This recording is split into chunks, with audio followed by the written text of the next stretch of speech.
I'm here. I'm live again. I just no end to me. There's just no stopping me. What the fuck, Floyd? Why you on here so much? Because my woman gave me a fucking burner phone. That's fucking why.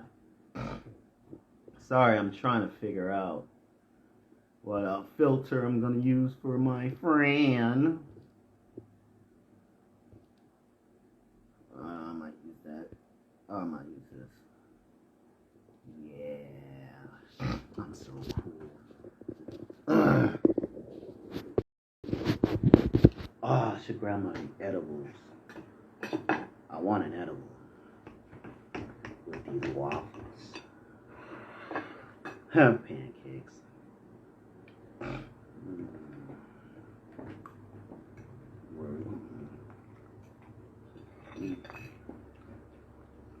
I mean, I can eat these eggs first.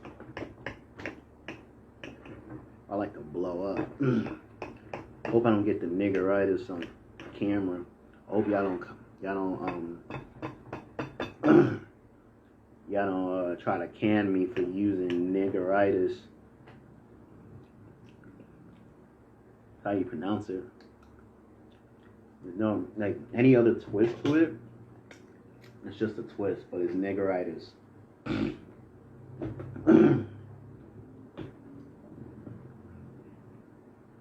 Because you need the R in niggeritis to say ritis, even though it's really itis, but it's just a lot smoother than saying niggitis. A lot of people don't know. I guess you should see me eat my food, huh? For the first time, I'm live with fucking pancakes. I should find a photo of me going live with pancakes.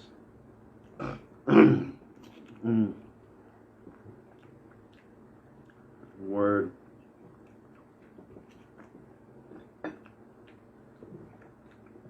While I wait for my boy, let me teach y'all something about media.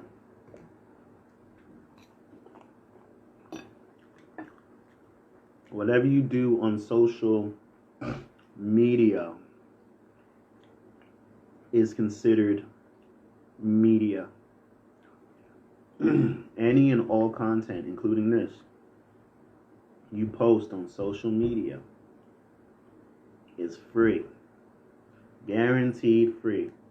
Even if you're advertising for something that's paid for. Even if you're advertising something that later on is free. They advertise it for free. Oh, no. You're advertising something for a price.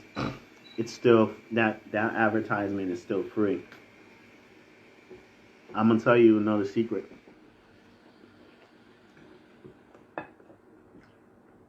Any content shared on social media, whether public or private, is free. And I do this because, I'm still creating content. This is content. Me just blabbing, eating pancakes on camera. It's reality TV, but it's scripted reality because I'm scripting mentally myself to eat pancakes while talking my shit, which is basically talk shows. It's scripted reality because it's not like it's not predetermined like WWE. Talk shows are predetermined. A lot of times, the host and the guest usually know what is going to be said on screen because they have an image to portray. And then, they have a live studio audience, meaning like, even though they enslave themselves to get seats, but you can't guarantee that audience members are going to be absolutely loyal. There could be the audience members that are quick to snitch on information that they've gotten on these shows, and this is some of the stuff that don't make it to air.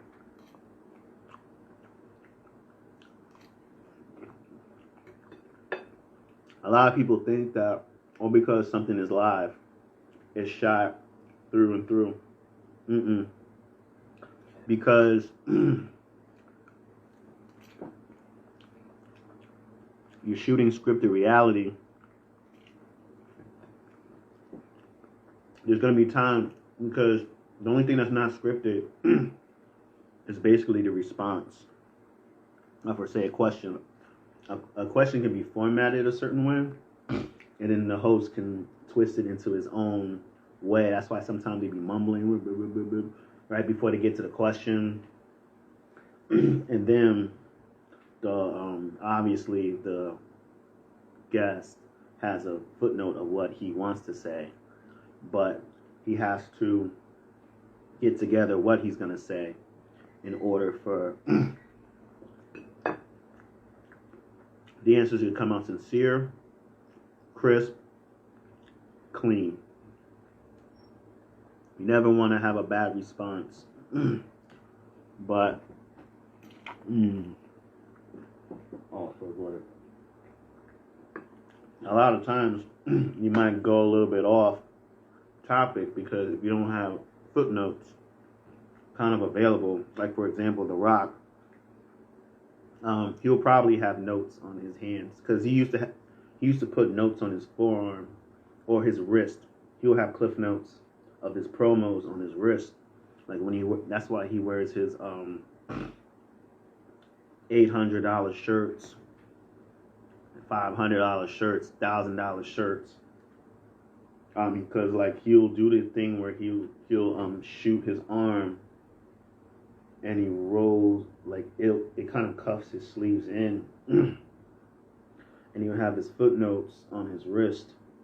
And so when he's sitting there cutting The Rock's promo, he has his glasses on, so you can't really see his eyes looking at his footnotes and kicking his promos. You know, you have other guys who've been doing PR for like 20, 30, 40, 50 years. Damn, I'm killing the syrup. In doing so, they know how to get around answers without making themselves look like fools, because they usually give safe answers. So they fit their specific genre of social media that he basically not fans, but creates that fandom for. You know, that's why I'm a little upset at Hulk Hogan.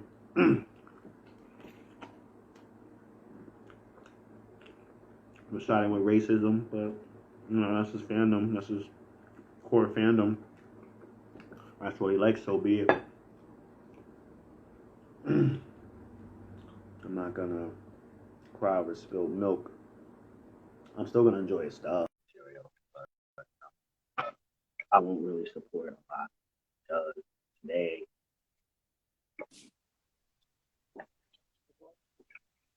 nah, we did it again. Hold on a second. Sorry, folks, that I watched a little earlier, but not a lot. Make sure your make sure your pods are working. I don't want to say that bad word, but ill. Make sure your pods are working. Ooh-wee! As I said, make sure your pods are working. That's the beauty. That's the beauty about that's the beauty about having computer controlled little bitties You don't know whether you're projecting yourself through your ears or from inside of your vocal vibration. Yeah, I would love to pick up a So, bone density mic, but like those are expensive. well, hey, we got a quality, man. Quality pays, man. Sometimes, sometimes I just smoked a bowl, so I burnt my throat. Okay. But yeah, you gotta pay for good quality, man. Um. So what were you saying earlier about Hogan? Though I just came in kind of late. Oh, I was just talking about fandom and how like for social media they drive for a specific fandom. Like a lot of women, and then why a lot of women in general are not even just wrestlers. They go for feminism. Why? Because feminism is an easy crowd to jump on board, talk some feminist shit. You have a mob joining you, and then you have follows, and then you get likes, and then you get popular. You just got to keep talking feminine shit, women's rights, pro abortion. I got to make sure I say it right because sometimes it might sound right live, but then you might say some slick shit, and you're like, oh, my bad, not that. But yeah, it's crazy, and with the Hulk Hogan, I like the guy. Like I never seen racist to me working with Virgil, working with Junkyard Dog.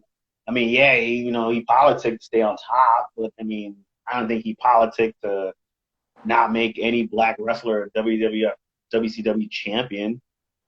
I mean, I just think it comes with the promoter.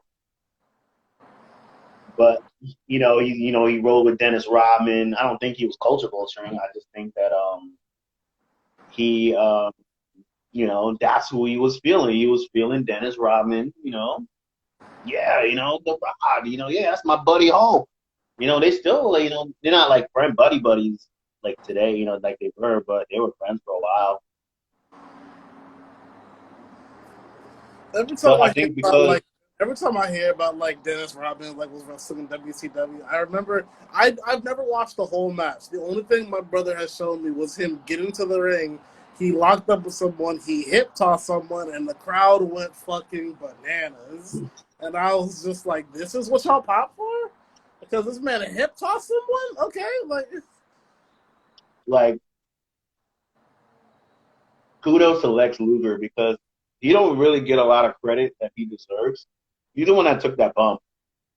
He's the one that got himself arm dragged by Dennis Rodman and got the pop on. Lex Luger, if if he's working at his pace, and you're having a basic match, because you're not going to get a lot with Dennis Rodman. He's really not that bad, and we're talking like '97. Yeah, '97 because the Giant.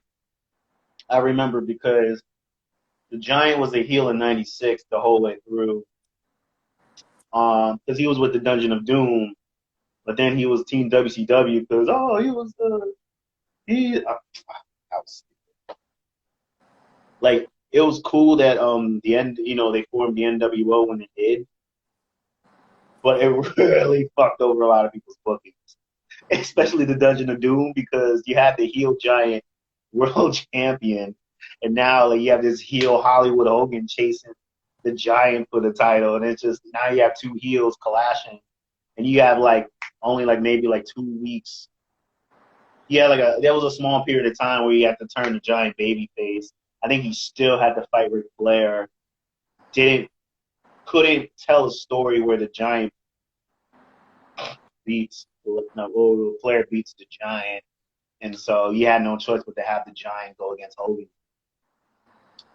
And yeah, so yeah, it was '97. That's when the arm drag happened, and everybody was going crazy over Dennis Rodman. That was honestly, I watched that match back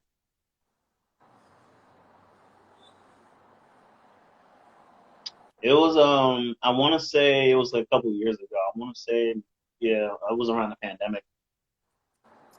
That match was really good. Like looking back, like it wasn't a spectacle, but you had Dennis Rodman, you had Hollywood Hogan, who was like the master of ceremonies at that time. Like he can get heat because he was NWO, he was a WWF guy, so he could get heat.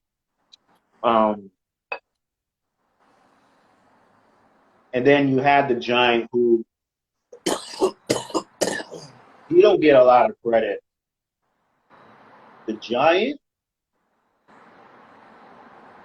could have been the best worker in the business had he conditioned his body to work a normal style, not giant He's a style. giant. He has to Like work giant style. Like he can't really work big giant. He can't work big athletic guy because giant is not able to do that shit. And he's easy to pit for David versus Goliath story, so it just works that way. the Giant was an amazing worker. Like I remember watching old WCW Nitro. This was like starting from the Mall era. So like Arn Anderson versus Hulk Hogan. Sorry, Boss Man versus Hulk Hogan in a mall, and Lex Luger shows up and he's like, "Oh wait, he's a WWF guy. What's he doing here?" Because he wasn't signed to WCW then. So it was around that time, all the way before the first Nitro after Bash at the Beach. That's when I stopped. Excuse me, because I knew it was gonna start getting really, really good, and I kind of got fatigued from all that bad Nitro. Nitro was bad. Like Nitro was like Dynamite, not That's not a good description. because it had a lot of bad shit, but it had a lot of good shit too. Like it had a lot of good matches, but some of those stories were bad. Okay. Bad. I'm gonna ask you this as a person that's watched WCW to a person that doesn't know that much about it, minus like video games and what I've seen online. What is the best thing about WCW, and what is the worst thing about WCW?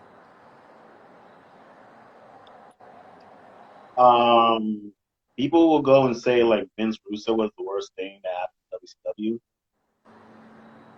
Honestly,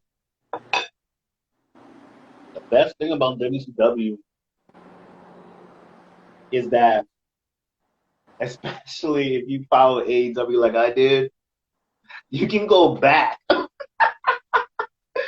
and appreciate Daphne and David Flair and Crowbar in a psycho group. Because at the time, like, you're like, whoa, got this crazy screaming girl. And at that time, like, it was one of those, like, weird kind of, like, you're strange, you're weird, you're kind of hot, you're really cute. I'm attracted to you, Daphne. like, it was so crazy. Like, I remember, like, actually, like, drawing a lot closer to Daphne because she was really annoying with her screams, but she like it starts to grow on you a lot. Like she's this psycho girl. Ah! Like every time you get near her, she just screams really loud. You're like, ah. Those like that WCW 2000, as much shit as it got, and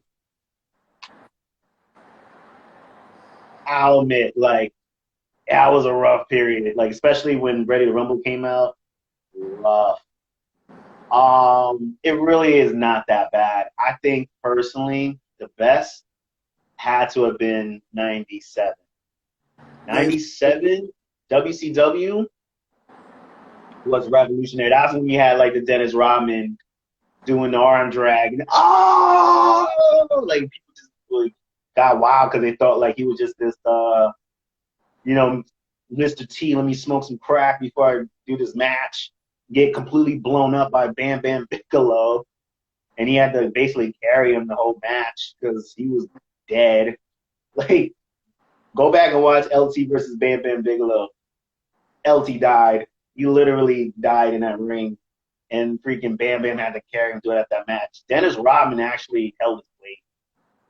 He actually took his training serious, and like he hung, and then like he didn't have to do like the Logan Paul stuff of today. You know, he could have just done basic shit and he hung. He hung with everybody. So yeah, 97, like that's always the year I tell, like that's like it wasn't a money. It wasn't like the MGM year wrestling, but like story, Edge. No, actually, Edge came out. My bad. Edge came out in '98, but no, I still had Edge. Just the NWO was just so cool. Was '97 the birth of Goldberg at any point in time, or was he already a big star? Oh yeah, that was when like Bill Goldberg was starting to come out on the rise. He was just running through guys like Mortis and Glacier, fucking Reese. I remember. No, that was a little bit later. That Sub-Zero looking motherfucker. I remember Glacier. No, whoa. Okay. I'll give Glacier the benefit of the doubt. Only because as a kid, I confess, I was a Glacier fan. I could not wait to play as Glacier in Revenge. I was actually happy that Glacier was in World Tour. And I was even happier that I could do the super kick in that game. That was awesome. I like Glacier, and especially once they slapped the combos on him, oh my gosh. I was fucking Glacier, and I'm just lighting people with my fucking 7-hit combo, and I can finish it off with a fucking sweep. Like, oh shit. Glacier was the shit. I can't talk bad about Glacier. The only thing that really fucked up Glacier was the fact that the NWO was just too fucking sweet. It was too sweet. Like you couldn't really just do that Glacier shit while like the NWO did. People cared more about what the NWO was doing than like Glacier doing all that martial arts shit. But like on a Saturday night show with all the snow and shit, oh man, victim. He was a victim of timing. Was '97 also the year the NWO walked out with the Hells Angels, or was that another year? No, that was '98. That was when they was trying to make, that's basically Jared Kogan today gloating himself because he's the world champion again. He's the man again. He has the NWO as a whole again. And Goldberg, I think, punched his I think that was the time when Goldberg, like right after when Goldberg punched the glass window and cut his fucking arm off and he needed surgery. He didn't cut his arm off, my bad. He just got like a nasty cut that needed stitches. Yeah, Hogan was gloating himself. Kind of like what Chris Jericho does in AEW today. He just gloats himself like, look at me, I'm the man. I'm a fucking god. I got rid of CM Punk. I brought in his ex-best friend. Who am I? I'm God. Like Ex-best friend? Nah, huh? Who's Colt Cabana. That was the one he did. Remember he did that podcast? And then the doctor sued, and then the doctor sued, and so then Cabana sued. And then, and then Punk and Cabana got into their little beef. Yeah, Chris Jericho. Like, honestly, if you ever watch Nitro, yes, watch Nitro, follow Hogan. Follow Hogan throughout his entire tenure, as long as you can withstand the Nitros. You might go into 99 and be like, ugh. There was still good shit, but they were experimenting with shit, and a lot of shit wasn't working. And with that being said, I know we went on your question a little too long, but 95, that's why I say look at Hogan's shit. But like when you go back to the old Nitros, follow Hogan, 95. Like, man, you would think like they're wrestling in a mall. This is gonna be the most coolest shit in the world. But keep in mind, the Dungeon of Doom was the like, heavy heels around that time. Because the Horsemen was kind of, it was being pushed down a little bit. They still had top bill, but, you know, Hogan was the man. You know, he already went through Flair, so now he needs some guys. So Said he the created Dungeon of Doom. Doom. That's their name. DLD, Dungeon of Doom, dog. Like, and you would think as a child this was a great idea because you're thinking like, oh, cartoon heroes. There was a fucking guy, I don't even know his name, but he's basically he was heavier than Kevin Sullivan. You know Kevin Sullivan, right? Kevin Owens. He's the guy that fought Benoit into the guy's bathroom, and Dusty found him chick. Dusty found a chick in the guy's bathroom, and it was a packed bathroom. I think there was a line in it too. But yeah, Dick. Bash at the Beach. I think that's the event that the NWO formed. Rewatch that. Because the NWO,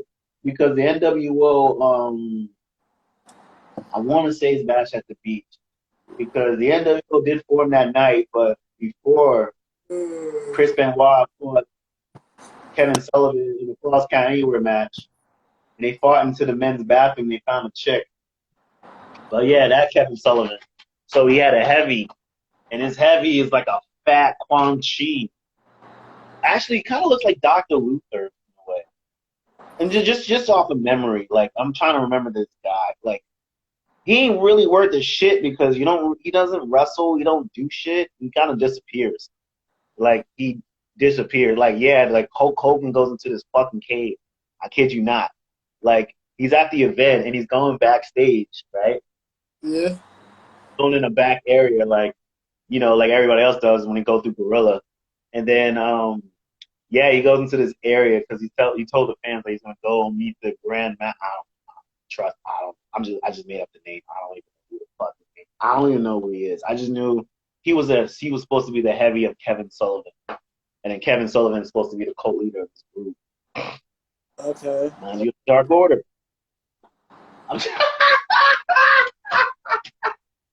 oh my god, fucking Dungeon of Doom is the Dark Order. Holy fuck.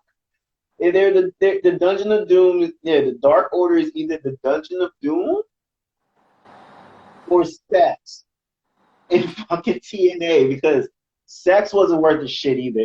They had some guys. And I think Brian Lawler was a part of Sex. There was a few guys in Sex, but everybody else was just like newbies. But some of these names are just like they weren't really worth a damn.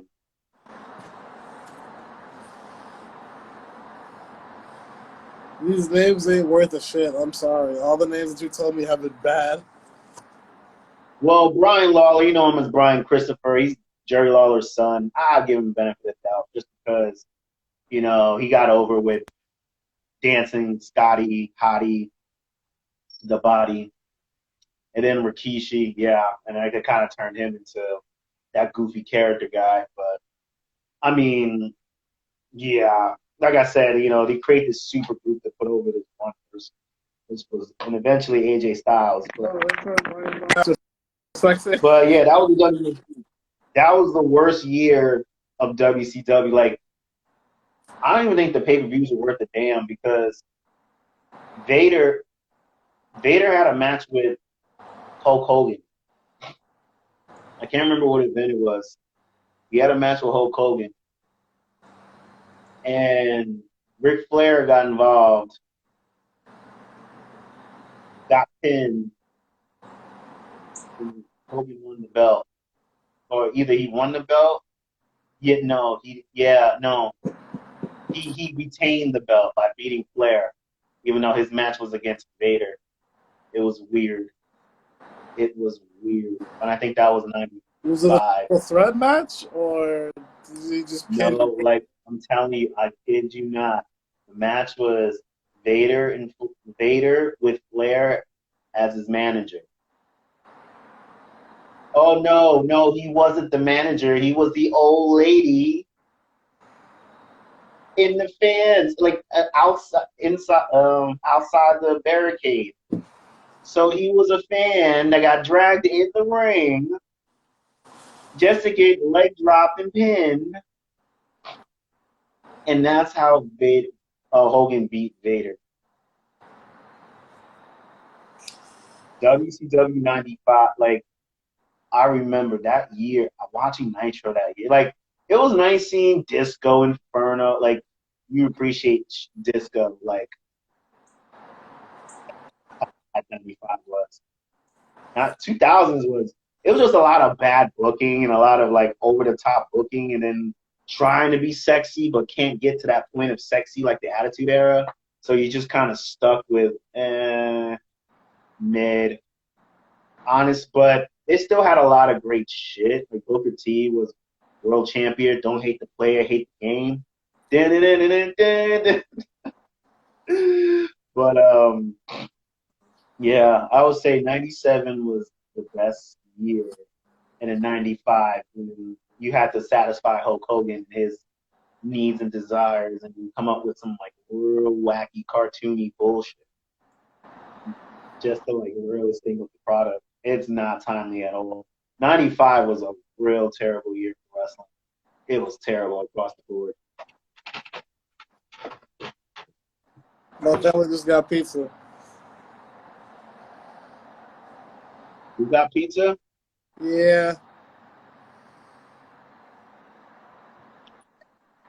Well,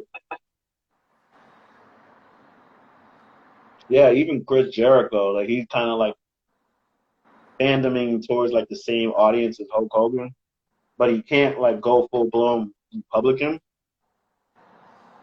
because then like he has to be like anti-gay.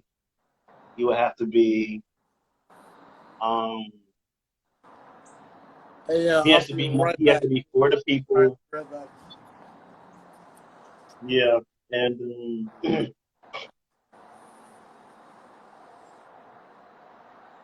all lives matter.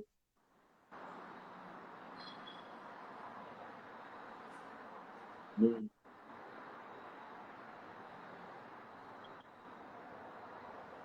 mm,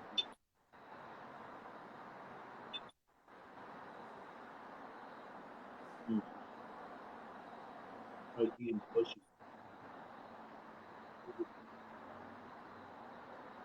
Mm, pornography or whatnot.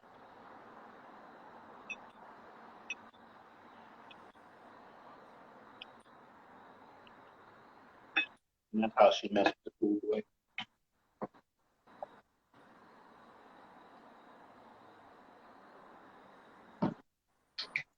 Oh,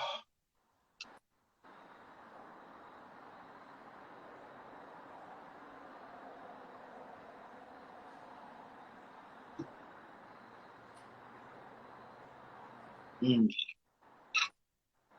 Sure, it takes long to get pizza. Probably jabbing with the pizza boy. How many people like gave gave some to the pizza boy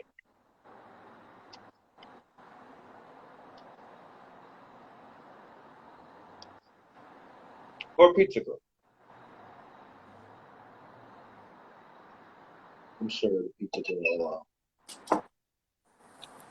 giving some to her delivered pizza customer. All right, so this is gonna be half stream, half mukbang because we both gonna be eating, and I don't want to make people uncomfortable. But you got any random like wrestling questions for me? Like anything you want to know, anything you want to relay about? Like, what's your problem with AEW?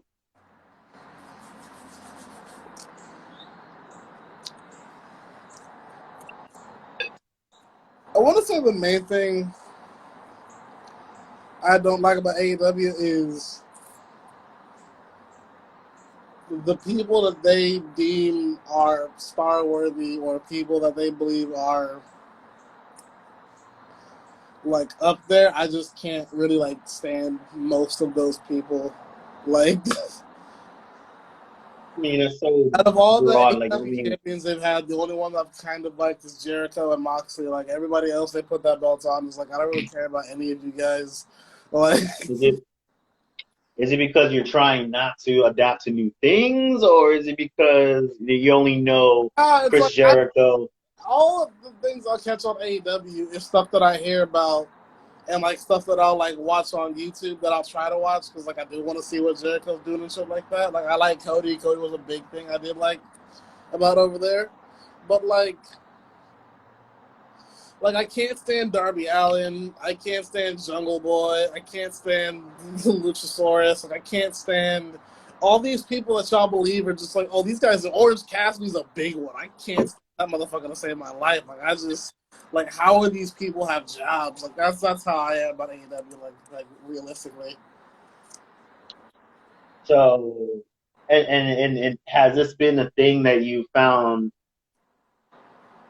recently, or is this something that you've had all this time?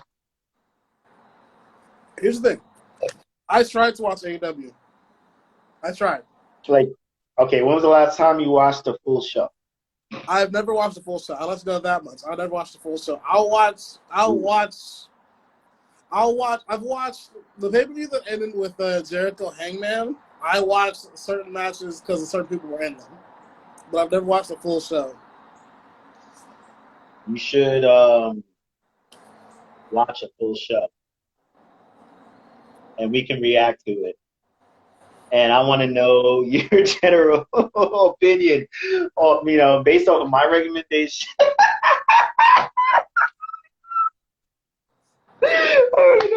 I would love for your general recommendation. I mean, no, my general recommendation. I would love to hear your reaction to it, and you can take notes.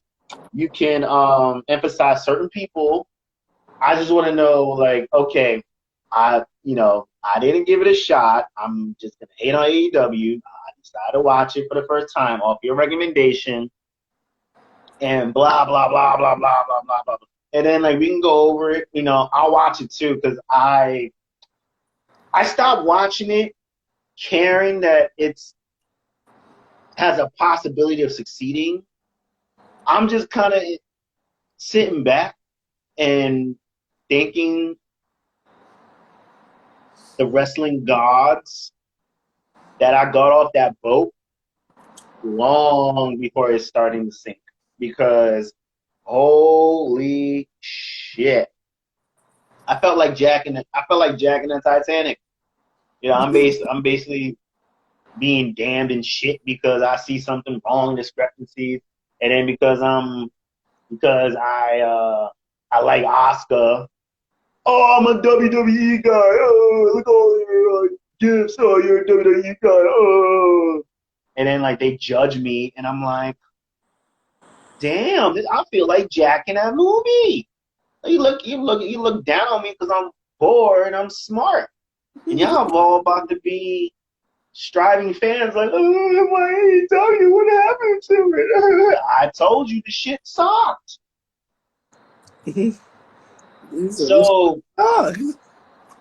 So if they're gonna continue, and then you just get to the point where like it just doesn't get better and better and better, and then like, okay, maybe they might do something with CM Punk. They're not gonna do much, but maybe they might do something that they fucking fire his ass. Like CM Punk, your highest grossing wrestler there. AEW fans are mad at WWE fans, yet most of their top roster is WWE guys. So it's like, what are you really talking about?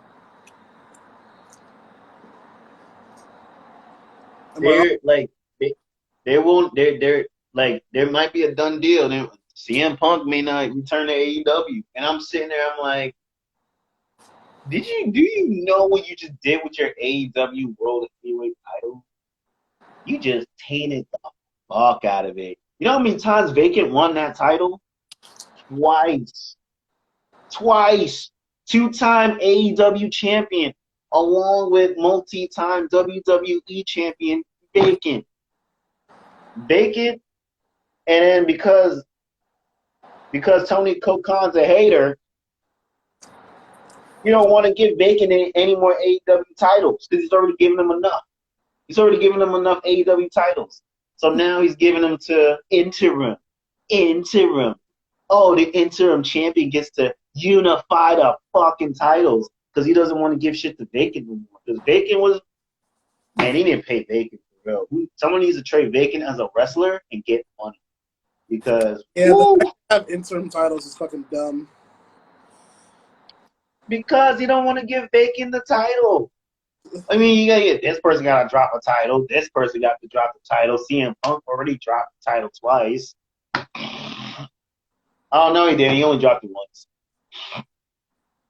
I mean, the Bacon's already been a trios champion. Like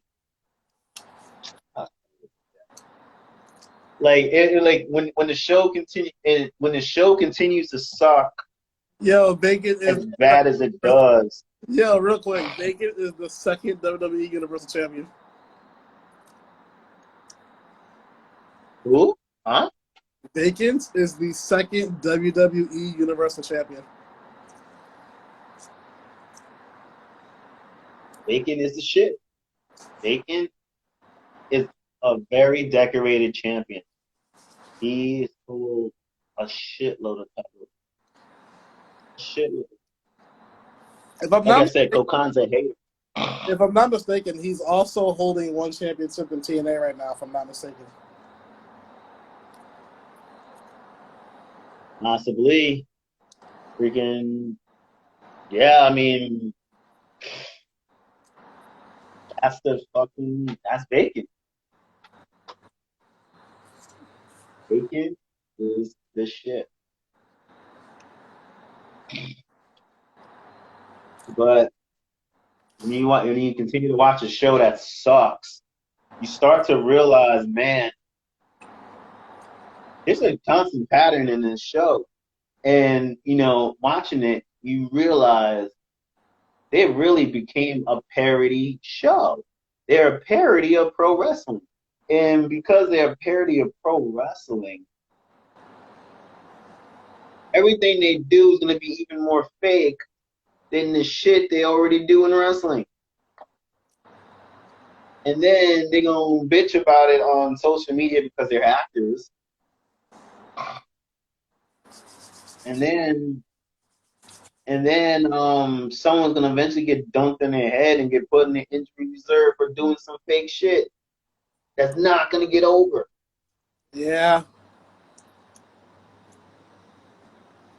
Like, man, I blame Adam Page for getting dunked in his head. Somebody said Moxley did it, but I'm like, no, you didn't have to flip for Moxley. I mean, he's strong, but I don't think he's that strong to, like, clean you out like that. I mean, sheesh.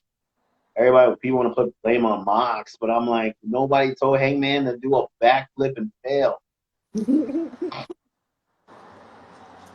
It's like watching. Oh man, Red Velvet.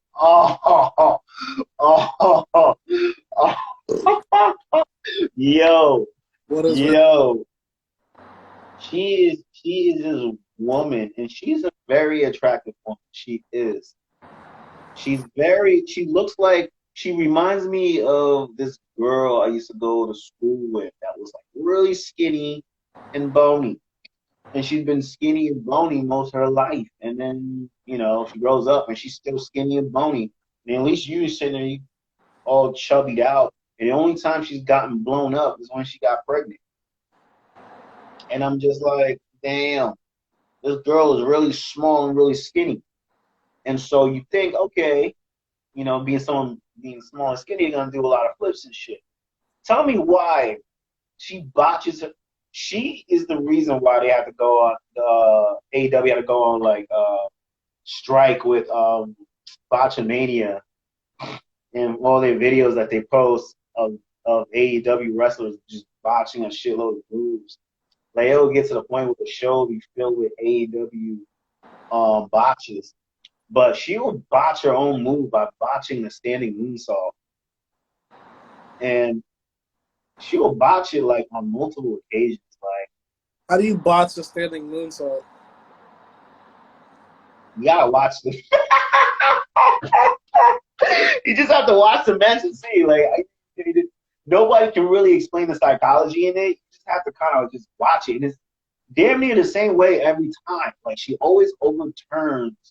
She pushes too far and never like really flips and finds gravity to just kind of like stop her momentum, her backwards momentum. And then every time she lands, she always lands and completely head dives like the floor or the side of the ribs or something. She never hits a target. I think she hit it like once, twice, maybe 3 times. I think she stopped doing the move altogether. I'm glad. Someone should have told her to stop. And that was another thing, too. They air bad matches. Like, why would anyone in their right mind air bad matches? Like, are you really trying to expose the business? You're airing bad matches. I mean, and that's why I stopped watching AEW Dark. The only reason why I will watch it is because I like the commentary. Taz and Excalibur will sit there and clown the product. They'll get bored, so they'll sit there and goof off, and they'll tell each other jokes. And then,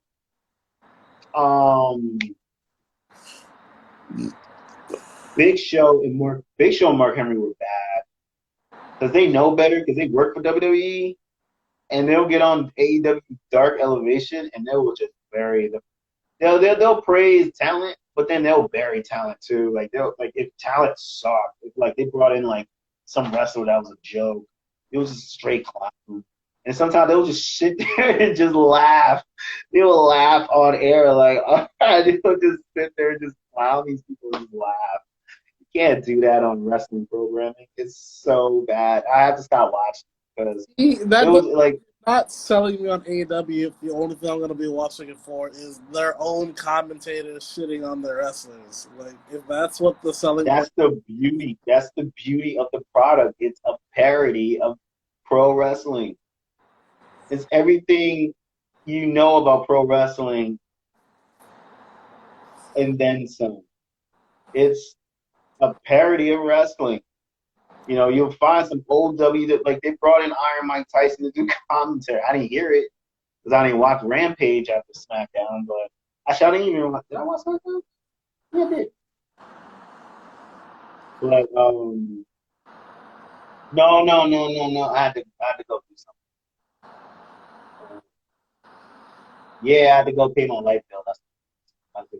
your light bill. But yeah, but I could have came back on and watched Rampage, but I'm like, what?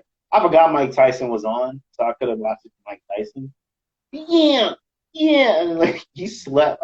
He slept on that Cody match. I'm so mad for that. Oh shit! And then he got brought over to do the WWE angle that Austin did with Tyson in 1998.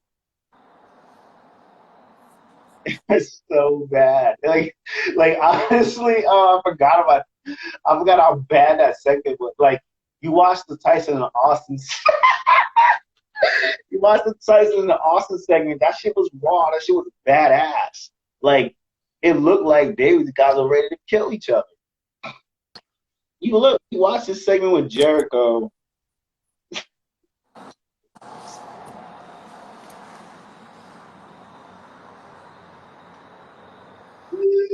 Oh my God! Oh my God! That's like if I can get you to watch anything. If you want to watch the show, if you want critique one show, at least watch. We can do a review. We can both watch that angle together. That angle with Tyson and Jared Hogan. That is basically everything you remember about Tyson and Austin. Okay. Divided by like 4.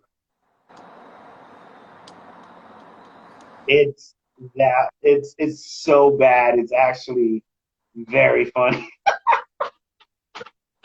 Really? That title? Huh? You gonna give it that? What was that? So bad that it's so bad that it's good. You're gonna give it that? It's like I enjoyed it because I love like you could have done shrooms too. Like Tyson could have done shrooms before he do that angle, but he was Why you gotta very bring that early up? on cue. He was very early on cue. He damn near ripped his shirt mid promo. He was already ready to get pushed. I was like, oh god. And then like, I mean, like people getting beat up weren't supposed to get beat up. Like it was just, it was oh See, man. this doesn't sound good. Nothing of what you're describing sounds good. But it's funny.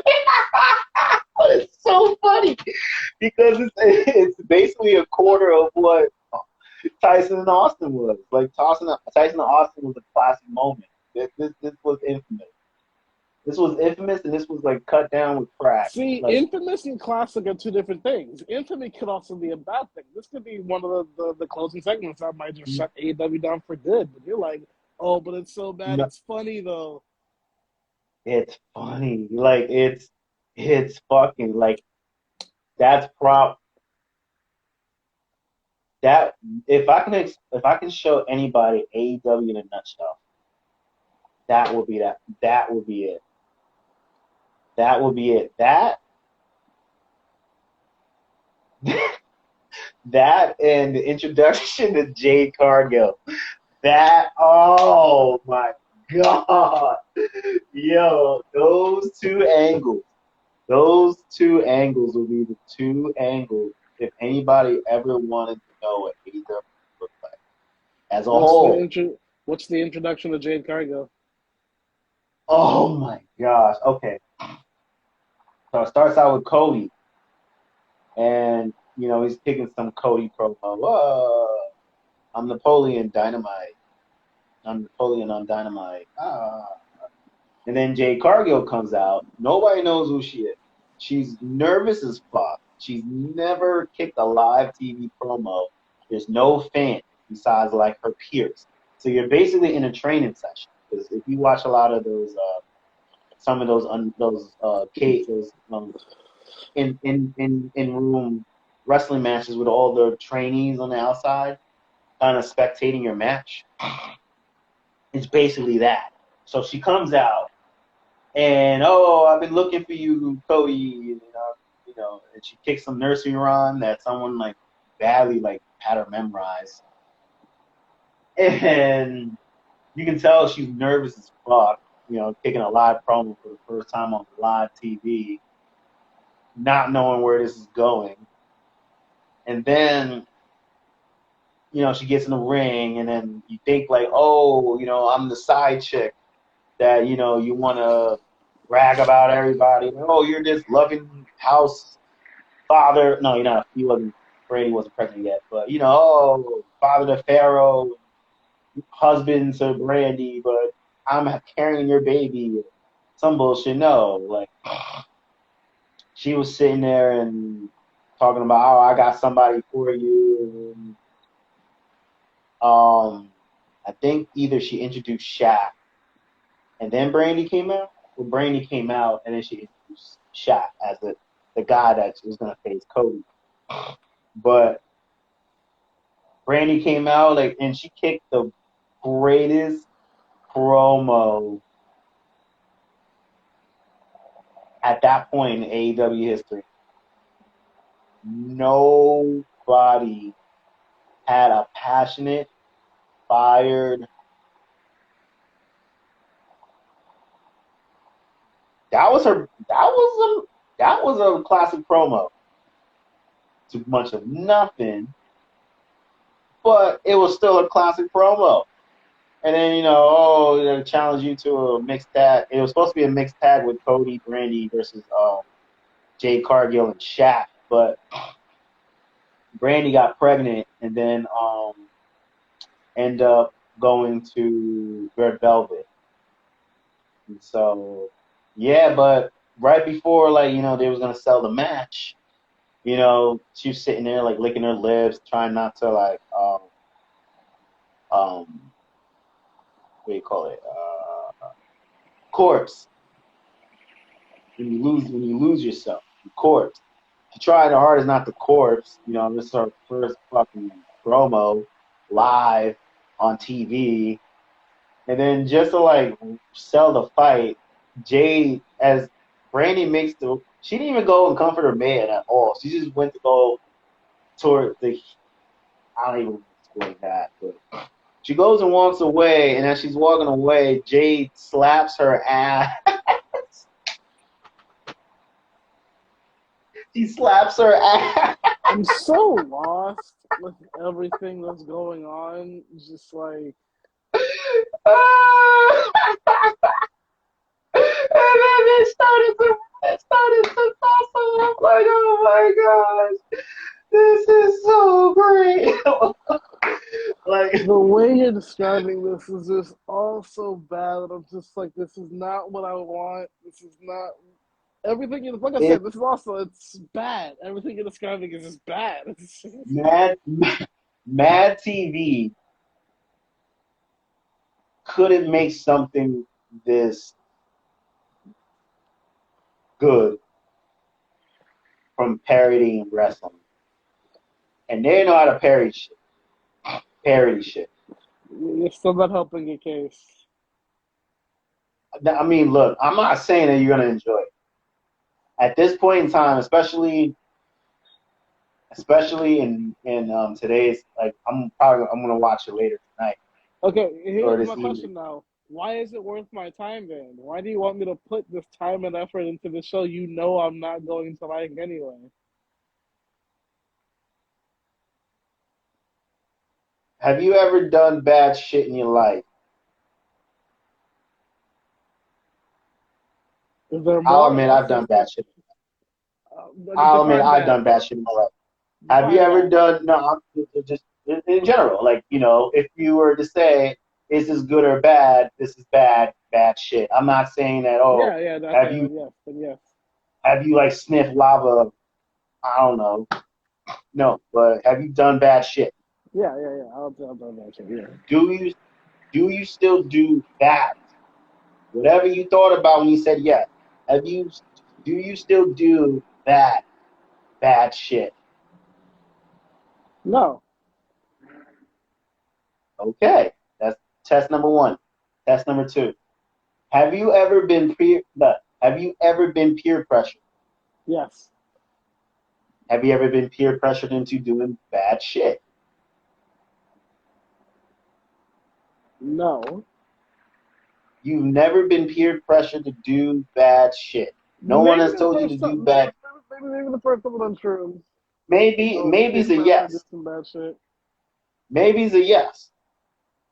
I would say the first time I did shrooms, I was peer pressured into doing shrooms, and at that point that point where I was, I thought that was a bad thing. But like, well, you still thought it was bad shit. You were peer pressured. Do you still do shrooms?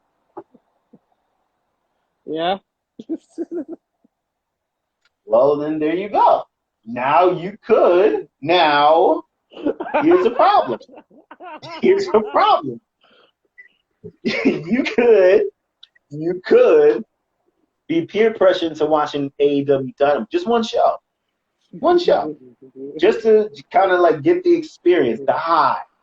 For say, I'm gonna sprinkle some dust in your weed. You're gonna get laced a little. You're gonna get laced with this poison a little. But it's just, I'm not saying that, I'm pressuring you to doing harmful shit. But let's just say, okay, I'm pressuring you into watching this show one time, from beginning to end. Review it, talk about it.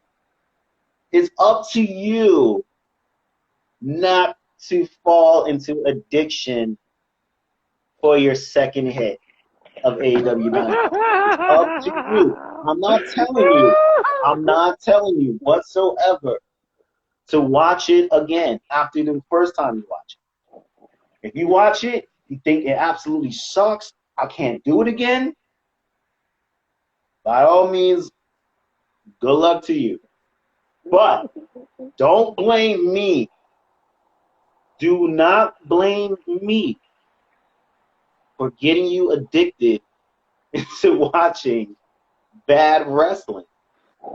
Parody wrestling, I should say. Don't blame me You're because telling me it's bad. Okay. That's all I really need to know. I'm going to pass on this first hit, but I'll let you know this. If this whole thing ever becomes like where that number right there is like 10, 15, I'll do it then. Like that's like our first goal. We can get 10 viewers in our little stream. I will review an episode of AEW Dynamite. Your choice of the I mean episode. I'm pretty sure we can draw some fandoms into that because there's plenty. We just gotta go fishing. I'm saying fish. We just gotta go fishing for some fans, audiences, and what you gotta do is just say, man, it's probably I viewed AEW and it sucked. All you gotta do is just put their headline. I viewed AEW Dynamite for the first time and it sucks. And then you're already gonna have people drawn to it, and then they're gonna hear you say, "Oh, AEW sucks," because, and then right before you even explain the reason why it sucks, it could be a valid reason. They probably might hit the thumbs down because they're trying to like devalue you. But then you might draw some people that, oh yeah, I watched AEW and it sucks, but because they typed watched AEW and it sucks, and you put viewed AEW first time and it sucks.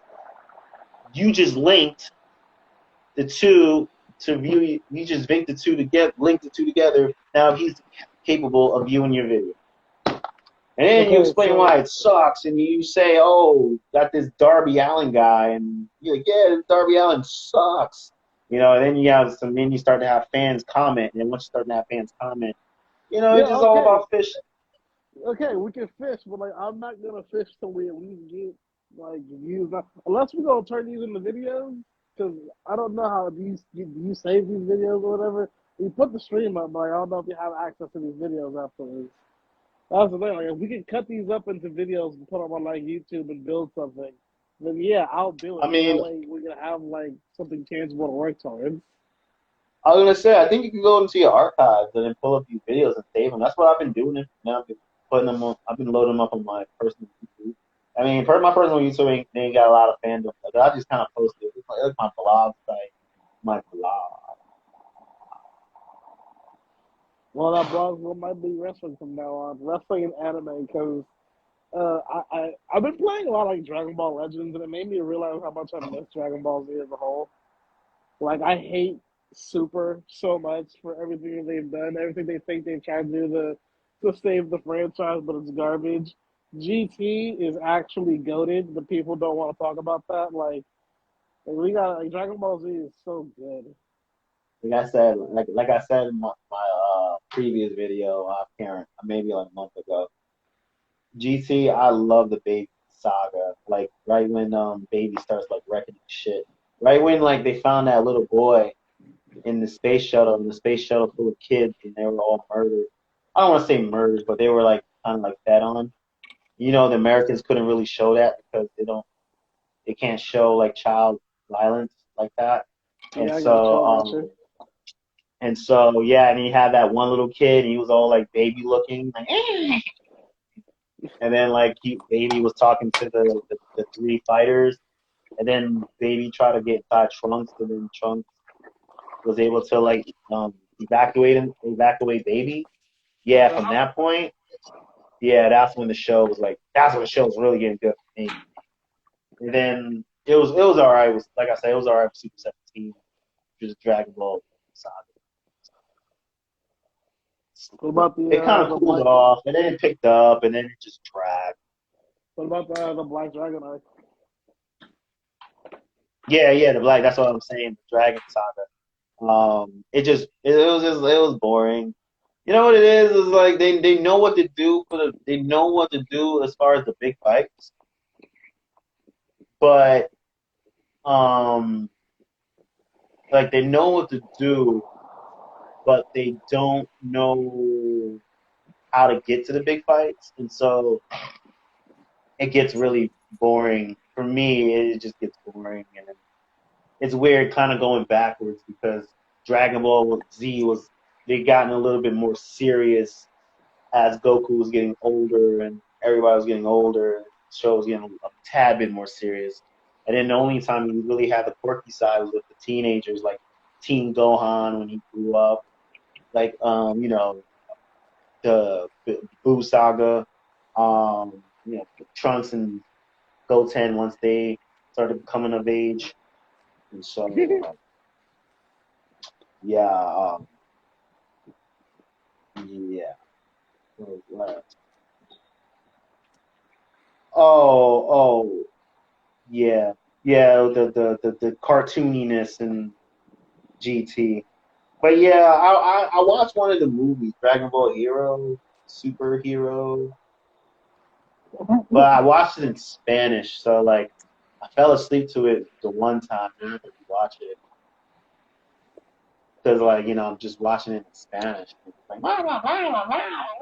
and I just realized these movies absolutely suck. Dragon Ball Super's best movie is Broly.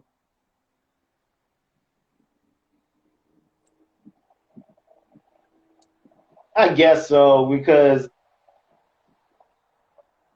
at least like we got a Vegeta fight, we got a Goku fight, then we got a Goku fight, and then but I'm thinking of all the other movies, and then there's the Beerus movie. That one This kind movie of was started it flat. all. Gold Yeah, it Rush was was really flat. okay. Yeah, I Um, hate like honestly, they should have just they should have just let Vegeta have it. I would have been fine with the movie. The movie would have been great. Let Vegeta have it, and then kind of set sail, but no, Goku needed a final blow. Ooh. And so then, like, oh yeah, we're gonna fuck up the world, destroy it, and then no, we're not gonna destroy it because I'm gonna put you in a time capsule. We're gonna go back in time and fix some shit. I hate time travel. Time travel, they've gone way too extreme. Time travel is. mhm. Yeah, so that time traveling shit fucked up Frieza. Raleigh was probably the best one. This one was stupid. I love it. The graphics were amazing. The graphic fighting was amazing, but the shit they were fighting for, even watching it in Spanish, it was just like this is pretty insulting. This is an insulting movie. So then it looks like Gohan can go instinct trans or perfect ultimate Gohan, Shin Gohan, whatever. I guess I have Shin to look it up. Gohan, Shin Gohan should be what it's called, I believe. Hmm? I think Shin Gohan is the best name for it.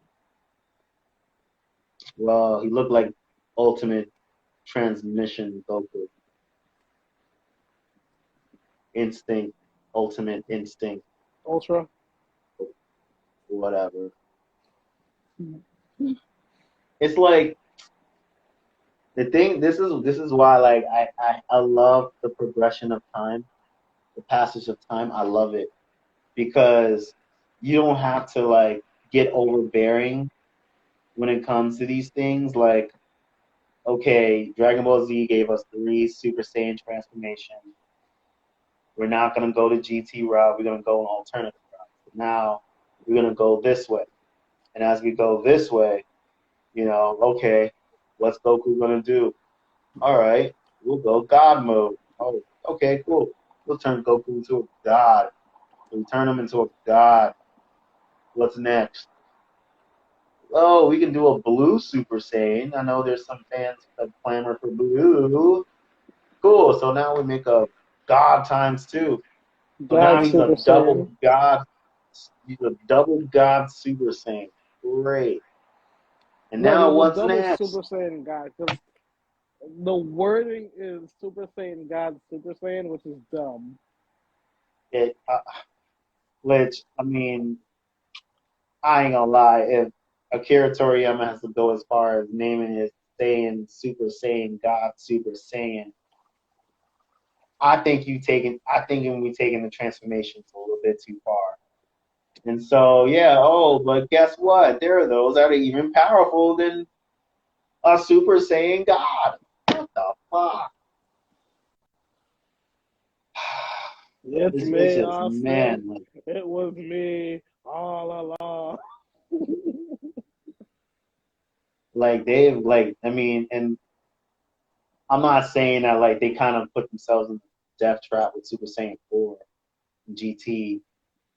It came in handy. That's why I said like it really came in handy it came in handy in the Baby Saga, and then the Super Saga, the 17 saga, the Android Super 17 saga. Um, Hey, I thought that was interesting that the boy said, "I'm gonna go find my alternate self. And we gonna fuse to become the strongest android of all time." And he did that shit. That's literally his plan. What came into fruition, like that nigga. oh yeah, I felt like there was one point in Super Saiyan Superhero. No, sorry, Dragon Ball Superhero. I felt like there was one point where Piccolo purposely faked his death just so Gohan can go Shin, which I still think he's Ultra Instinct Gohan, That'll anger the but fans though. whatever. I mean, I don't know. I'm watching it in Spanish, but yeah, Piccolo faked his death. Because at one point it looked like he died, and Gohan was like, "Oh no!" My And then he true, went, well, my oh, true daddy died. but just bullshitted. Yeah, Gohan, you got power. Awesome. I knew you'd do it if I fake my death. Because then he did some shit. He did some like Vegeta shit. You know when Vegeta did that one suck my balls and he hit Raleigh with wait, no, that wasn't it. That was I know what you're Cell. talking about, like a He hit speech, Cell with like that shit. Yeah, Piccolo did the same shit. But that's how you knew he was alive. And I was like, he faked his death. Like, oh, come on. well, Come also, on. okay, I think the issue with that was Piccolo at that time was still like one of the stronger Z fighters. So it's like, and he's still technically a part of the Tournament of Power. So they can't really just kill him off. He he he called upon Shenron to wish for himself to combine with King Piccolo with the.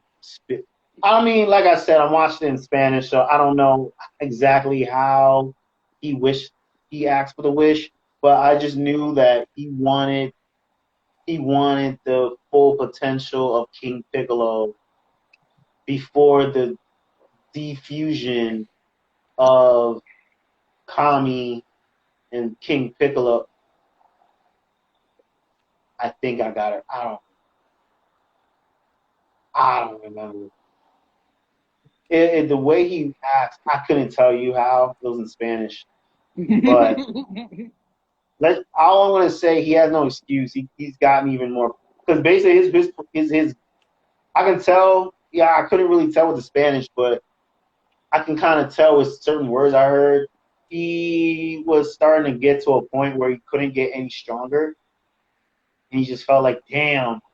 And and it's not my fault as a fan who wanted Piccolo to be as strong as the Saiyans, but he was drawn that way. They drew the Namek to have extreme limits, but they pushed these Super Saiyans to go full fucking God mode to the point where their God counterparts are Super Saiyan and Yeah. shit. And it's still not enough because you Yep. still need to go Ultra Instinct, whatever the fuck that is. Shit. But Piccolo felt that way, so he's like, "Fuck." I'm starting not to become a team player like some of the other guys that come in and with their Super Saiyan powers and push me out of this. Pushed me out of the storyline. So yeah, he with Bulma's help, he was able to find all the Dragon Balls, called upon the dragon for more power. I would have just been like, just give me eternal life. Just get that Vegeta wish, and then like you don't have to like die.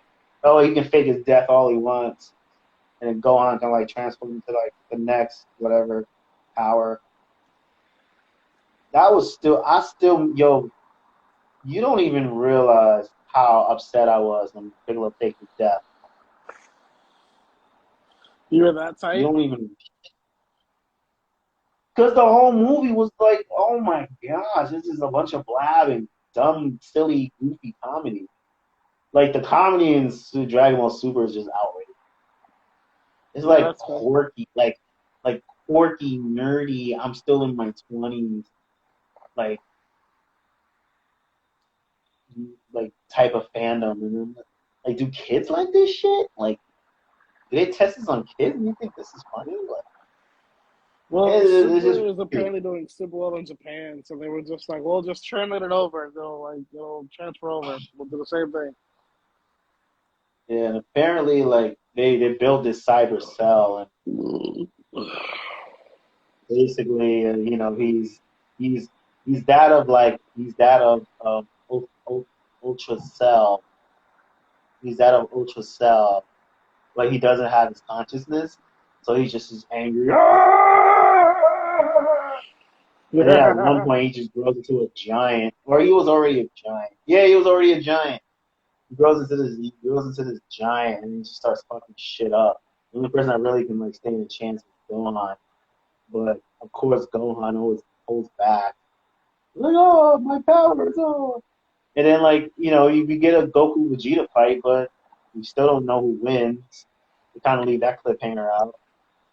So See, it's like Gohan, great, Gohan feels like he peaked way too early, which he did, and I'm not gonna say that's his fault, but he writers. realistically could have kept that same energy when he was like 13, beating Cell into when he was an adult. Yeah, I heard that. Oh, didn't you tell me that Videl and Gohan got a divorce? That's what I heard. Well, that's what it seemed like. I'm like, okay. It seemed like Gohan doesn't, all he does is care about Pan, and then Videl wasn't really in the picture. Like, you saw her in a phone call with Pan because she was talking with Piccolo, um, because Pan, she was still in like fight mode. She was like, "Oh, I'm gonna be just like my granddad." Everybody wants to be like Goku. Nobody wants to be like. But, Goku is a but savior. Goku is a god. Goku is a goat. Like Gohan has done what? don't blame him. It was his drawers. He was drawn that way. No one told him to get sucked up by Here, Cell. Like, not here's Cell, my thing. Bruce. Here's my thing. Think about this. In Super, Trunks got a moment before Gohan did. But I mean, he came from the future though. If it was like the current day Trunks, kid Trunks, I know you don't get no shine unless oh, it's time to fuse. Fuse. That's all the time they really had in Gohan, this Cause super movie. Gotenks was trash. But it slipped my mind. They were totally useless because Trunks fucked up the. I want to say Goten, but it might have been Trunks. But one of them fucked up the fusion, and they ended up becoming Deku or that comes to. I forgot. Yeah, he ended up being fat tanks. So they were rendered useless. They've done a little. I'm gonna show my fat butt. And then they got blasted. So yeah, it was basically the Gohan show because they couldn't allow Pan to get too fucked up.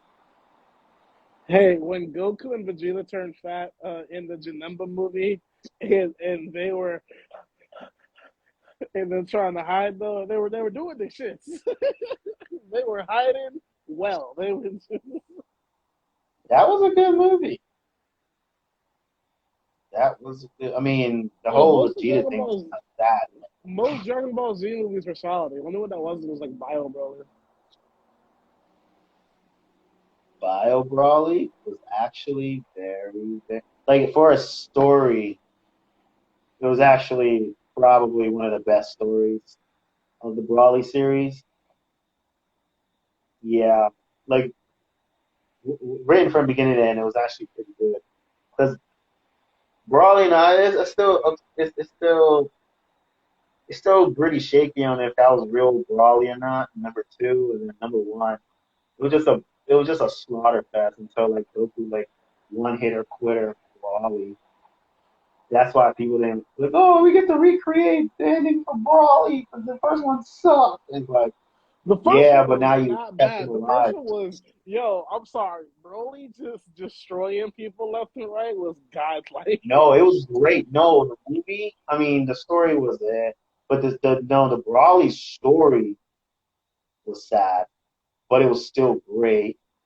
Um, yeah, the fight scenes were like him crushing his dad was amazing. Not because I'm bitter at my own, but no, I mean because he tried to sell him out. Because he knew that, like, every Saiyan always wants to be alpha. And he knew as long as his son was alive, like, he knew he would never be alpha, so he wanted him destroyed so he could be the last Saiyan on Earth. And then he could rule as the last Saiyan. And that's when Brawly caught him, crushed him, and threw him towards the star. That was great. It was Okay, awesome. would you rather Broly's father's death in the Dragon Ball Z movie or the Super movie where Frieza just doinks on him and then just blames it on Like, Rogue Blast? that's why I say Dragon Ball Super movies suck. Like as far as storytelling, it sucks. Like that whole that whole Brawly thing. I'm like, damn, they recreated a whole fucking story just to give us like these cool action sequences, which I'm not complaining about. It's great. Like And the to give action us and to sequences, give us a waifu. great. And they gave us a It's waifu. great. But it's like, damn. So you gonna like why wouldn't I don't know. It was just weird. Like it was just weird. Now you got this wild out of control beast, and then I don't know. I like the first one better. I like the first I like the original Brawly story better. The Just the second way one's they did not bad it, and then either. I mean, no, I like the Brawly movies. The Brawly trilogies are good. It was just weird because then like Gohan was like just shows up. He just magically shows up. It's like, oh, there's some He strange sensed energy. something was wrong, yeah. Oh, it's Brawly. How? And then, but it was cool that he had his own time to shine. He was the hero. And he still like he really still like honestly that was probably his breakthrough movie. As an That was adult, really his yeah. breakout movie. Like honestly, But he that was also Gohan had at his. BoJack when he was a teenager, though. And that was better than this. Oh shit! I forgot about those. Exactly. You got me. Go, You got me. Gohan's already had a big beefy, I'm gonna beat this dude down moment. Like he's already had that That was one. younger. That movie really made me love Gohan a lot. Like I just finished going through Cell, and I remember I don't know how I got it. I don't know how I acquired it. I think I bought the DVDs, and then I was like, oh yeah, I can't wait to watch this because I've never watched Brawly. Oh no, BoJack. And I Bro, watched it. I was like, every Dragon oh Ball Z shit. movie is on Daily Motions. You don't have to pay for them. Just type in the movie and on Daily Motion, you'll find them all there. Yeah, yeah. No, I mean I'm a big Dragon Ball fan, so like in case I go offline, at least I got some Dragon Ball shit. Now the only ones I don't have. No, I think I have Lord Slug too. I think I do have Lord Slug. I sleep on Lord Slug. Lord Slug is actually good. Like I keep It, saying it's it's good, enough. but Like honestly, when you're thinking about it from a perspective of like that was the period Dragon Ball Z was at the time. Yeah, it didn't have as much, but at the time, you know, because they were still coming into the story of Goku and Piccolo working together. And so, you know, they created this what if scenario of like Goku and Piccolo working together to challenge Lord Slug. Wait, that was the first movie, right? Yeah, Lord Slug was the first movie. Lord Slug's And also a then, Dragon Ball movie. Remember that, because there's 2 Lord Slug movies. what? There's a Lord Slug movie in Dragon Ball, and then there's a Lord Slug movie in Dragon Ball Z. I'm talking about the one in Dragon Ball Z. Okay. That was because, because this was the era of what's the era? Because I'm trying to think, there was another movie that I didn't even know about. Because it was Lord Slug. That was the one when, oh shit, he's a Namek. And then there's a World's Strongest. There's Tree of Might, World's Strongest. And then what was the fourth movie? Or am I still missing the first movie? Tree of Might was my shit for a while. Tree of Might is the second movie. Yeah, I was gonna say because it wasn't the World's Strongest. It wasn't World's Strongest the second movie. I think World's Strongest was the first movie. Now I gotta look up there. No, I know World's Strongest. Wait, maybe no.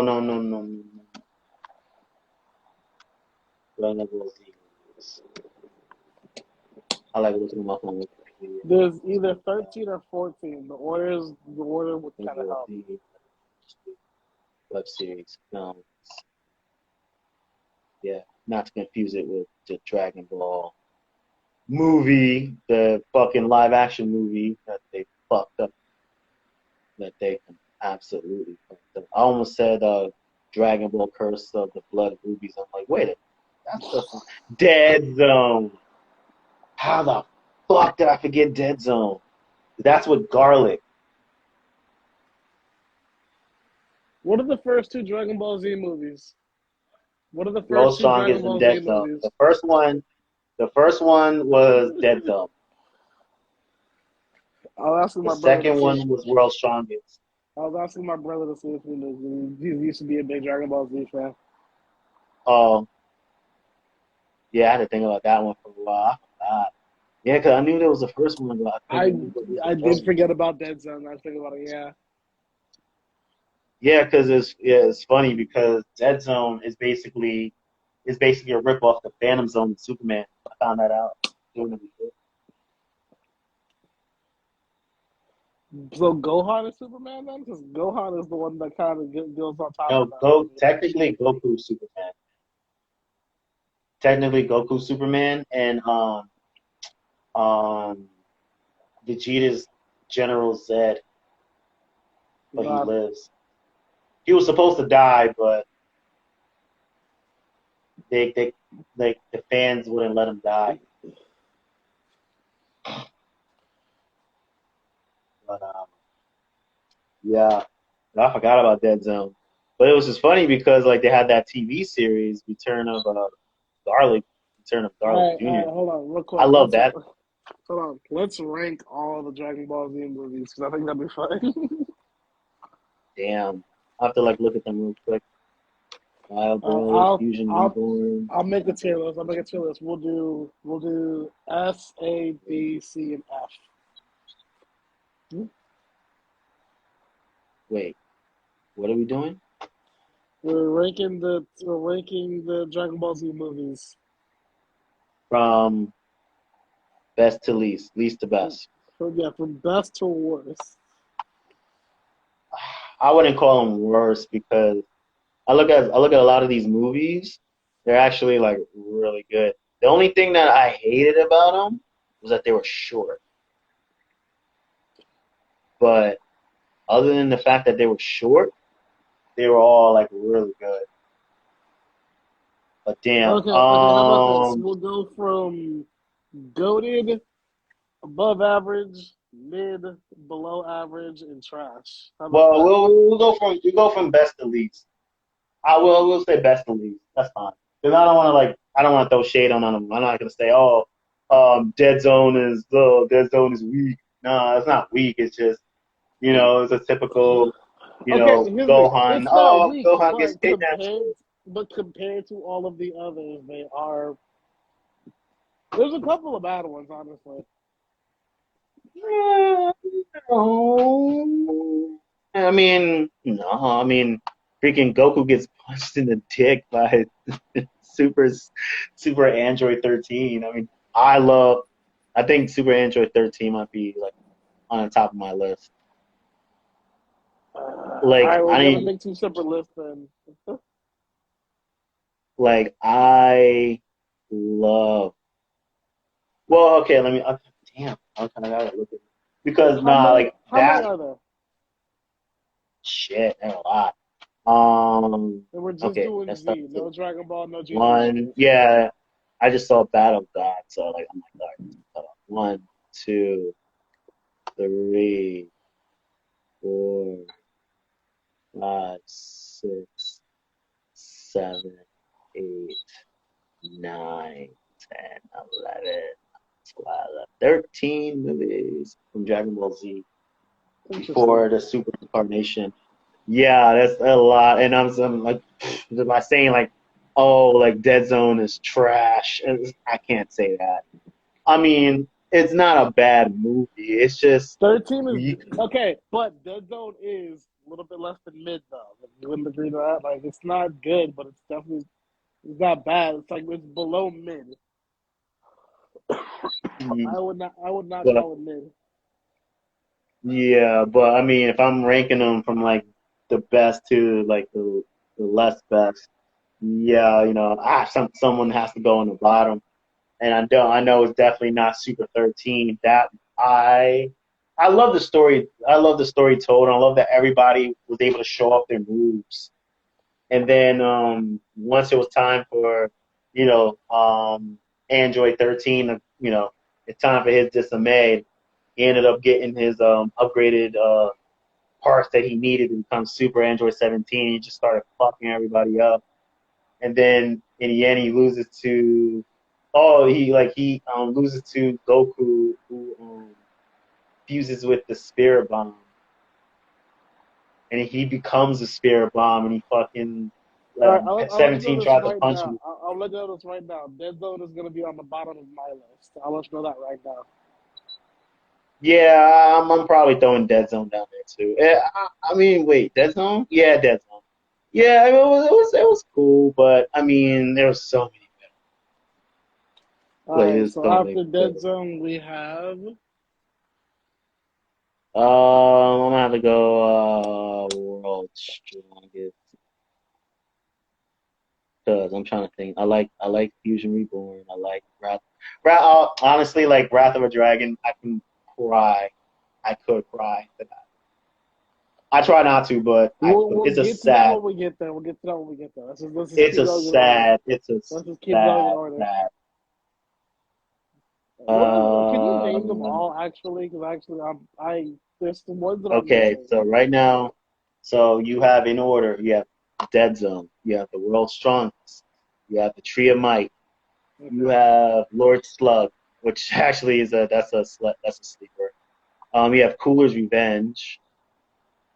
Okay. We have we have the Return of Cooler, which is Meta way better. cooler. Yeah. Way. It actually like gives Vegeta a lot of props. Super, you know how I feel about Super 13. Super Android 13. That's my shit. Then you have Brawly, Legendary Super Saiyan. You have BoJack Unbound, which is legit. The second coming of Brawly, Bio Brawly, which like I told you earlier, that's like one of my favorite Brawly movies. Although I do like the first Brawly movie, but this one had a way better story. Fusion Reborn. I forgot. Yeah, I got a bone to pick with Fusion Reborn. I like it. I like certain parts of it, but then there's parts of the movie that just gets weird. And then there's Wrath of a Dragon, which I said, puts a tear to my heart. That's definitely going up there. Just like Wrath of the Dragon is the last movie? I swear there was one more after that. No, it's 13 movies. Yeah, and then it starts getting into Battle of Gods and Resurrection F. Yeah, for me, it's Dead Zone. I don't really have a deep connection to Dead Zone. World's Strongest, it's okay. It feels dated because Dr. Wello thought that Master Roshi was the world's strongest fighter because he won a tournament. But when you realize, oh, you're just an old man, it's okay. I mean, it has a lot of like good action sequences.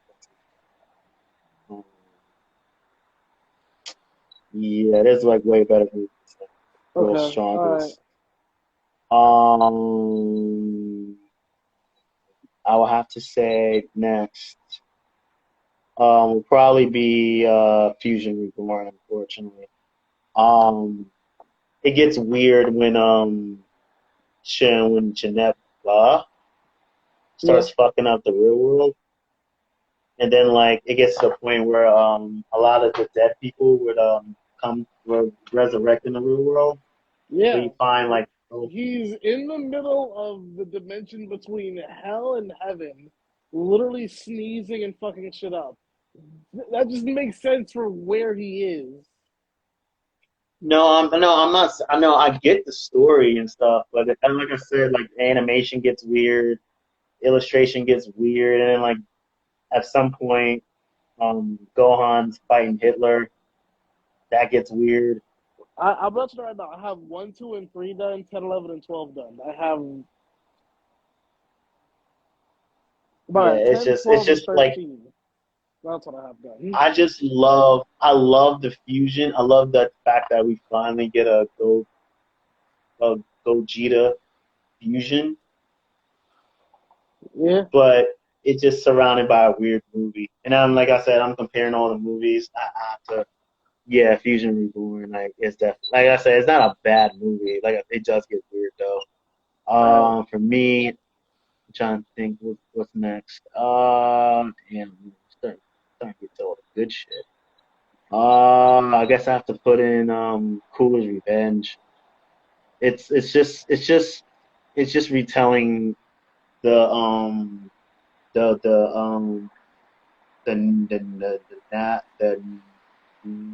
Namek saga.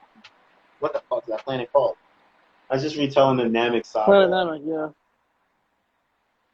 Yeah, and then like the Goku fight, it's just the same shit. Like, like, gotta do something. Goku, no! The supernova he literally made just by pumping up his chest is kind of cool. Yeah, like I remember watching it, and I think I watched it when I was in the Marine Corps. I think they had the DVDs in the library, and like I watched it. I'm like, oh. No. So, yeah. I'll say Cooler's Revenge. So what I have left?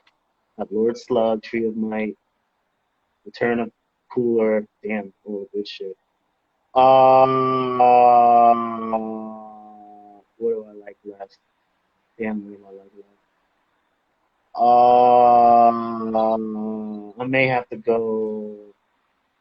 I may have to go. I already said that. Tree of Might. Lord Slug. Actually, no, that really is a great movie.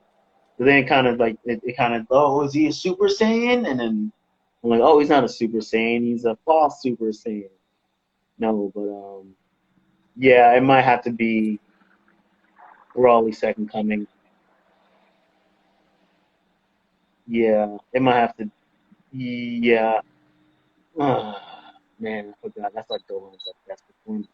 But at the same time, like to get to like that Gohan for special performance, I'm kind of, I don't want to say reliving Bio Brawley, but like Bio Brawley does a better job with handling the kids and the Dell. No. You know, and then like basically they were the heroes of that story. And then I'm done with my list. I'm just missing one of the names for some fucking reason. I'm trying to think. I got it. Second Coming. So then I guess Lord Slug. That would be next. And then I guess I have no choice but to say Tree of Might. Or Bio Brawley. Yeah, Bio Brawley. So, all right. So far, I have from the bottom, Dead Zone, World's Strongest, Fusion Reborn,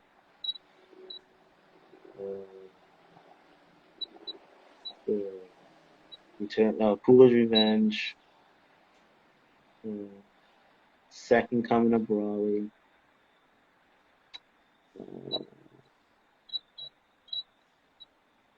Lord Slug, Tree of Might. All right, so now I got Cooler's Revenge. Now I got to the real cool shit. Brawley Legendary Super Saiyan, BoJack Unbound. I said Bio Brawley already, and then Wrath of the Dragon. Okay, oof, this is tough. So Cooler's Revenge, Tree of Might. So I might have to say Tree of Might. So now Cooler's Revenge. I think I already said that. So now Cooler's Revenge. You see your Super head and 13. stuff down. Damn, it's Legendary Super Saiyan. Bio Brawley. No, I already said that. Wrath of the Dragon. Damn, I'm really down to the wire, huh? Wrath of the Dragon. BoJack Unbound. Brawley. No, yeah, Brawley Legendary Super Saiyan. Cooler's Revenge. So I'll probably say Cooler's Revenge. Because I like the soundtrack to. Not Cooler's Revenge. Sorry, the Return of Cooler. When he's Meta Cooler. Yeah, I got you. I know what it is. Wrath of a Dragon. That'll be my top three.